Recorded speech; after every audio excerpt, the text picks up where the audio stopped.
Good morning. ഇന്ന് എൻ്റെ ഒരു ഹാഫ് ഡേ വ്ളോഗ് കണ്ടാലോ?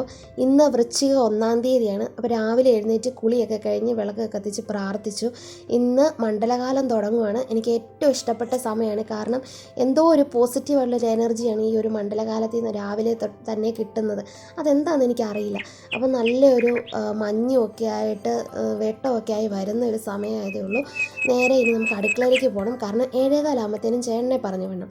പെട്ടെന്ന് പരിപാടികളൊക്കെ തീർക്കണം. അങ്ങനെ സാമ്പാറും ഇഡ്ഡലിയും ഒക്കെ പെട്ടെന്ന് റെഡിയാക്കുന്നുണ്ട്. പിന്നെ നമ്മൾ തോരനായിട്ട് ക്യാബേജാണ് വെക്കുന്നത്. അപ്പോൾ ക്യാബേജ് തോരനും ഒക്കെ വെച്ച് പൊതിയൊക്കെ കെട്ടി ചേട്ടനെ പറഞ്ഞു വിടുവാണ്. അത് കഴിഞ്ഞിട്ട് ഇനി അടുത്ത പരിപാടി എന്ന് പറഞ്ഞാൽ പാത്രമൊക്കെ കഴുകണം. അതായത് നമ്മൾ പാചകം ചെയ്തിട്ടുള്ള പാത്രങ്ങളെല്ലാം ഞാനത് കറിയൊക്കെ ഒരു വേറെ പാത്രത്തിലേക്ക് മാറ്റിയിട്ട് അത് അപ്പം തന്നെ കഴുകി വെക്കും. കാരണം എന്ന് വെച്ചാൽ കരിപ്പാത്രങ്ങളാണ്, അടുപ്പയിലാണ് ചെയ്യുന്നത്. അതുകൊണ്ട് നമ്മൾ വൈകിട്ട് ഉള്ള പാത്രം കഴുകി ഒഴിവാക്കാമല്ലോ എന്ന് വിചാരിച്ചു. അങ്ങനെ ഇഡ്ഡലിയൊക്കെ റെഡിയായിട്ടുണ്ട്. ഇനി നേരെ മുറ്റത്തേക്ക് പോയിട്ടുണ്ട്. മുറ്റത്ത് നല്ലൊരു കാലാവസ്ഥ, വെയിലൊക്കെ ആയി വരുന്നുണ്ട്. മുറ്റത്തൂടെ കുറേ നേരം നടന്നു. ആ ഒരു തണുപ്പൊക്കെ മാറി വെയിലൊക്കെ വരുന്ന സമയത്ത് മുറ്റത്തൂടെ നടക്കാൻ ഭയങ്കര ഇഷ്ടമാണ്. പിന്നെ നേരെ വന്നപ്പോൾ മോൻ എഴുന്നേറ്റിട്ടില്ല, താമസിക്കും അവൻ എഴുന്നേക്കാൻ. ആ സമയം ഞാൻ ഫുഡൊക്കെ കഴിച്ചു. പിന്നെ അവന് കുറച്ച് ദോശയും കൂടെ റെഡിയാക്കി വെക്കാമെന്ന് വിചാരിച്ചു. കാരണം ചിലപ്പോൾ ദോശയായിരിക്കും കഴിക്കുന്നത്. അതുകൊണ്ട് അപ്പോഴത്തേനും ആശാന്തി എഴുന്നേറ്റ് വന്നു, കുറച്ച് നേരം തോളയിലൊക്കെ കിടന്നു.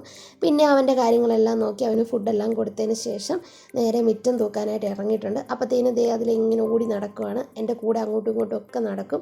അത് കഴിഞ്ഞ് വന്നിട്ട് തുണിയൊക്കെ മുക്കി വെക്കുകയാണ് നമുക്ക് അലക്കാനായിട്ടുള്ളത്. വിരിക്കാനുള്ള തുണിയും വിരിച്ചിട്ടുണ്ട്. ഇന്ന് പൊതുവെ ഒരു തെളിഞ്ഞ കാലാവസ്ഥയാണ്. അപ്പോൾ നമ്മുടെ പണിയൊക്കെ ഏകദേശം കഴിഞ്ഞിട്ടുണ്ട്. വീഡിയോ ഇഷ്ടപ്പെട്ടാൽ ലൈക്ക് ചെയ്യുക, സബ്സ്ക്രൈബ് ചെയ്യുക. താങ്ക്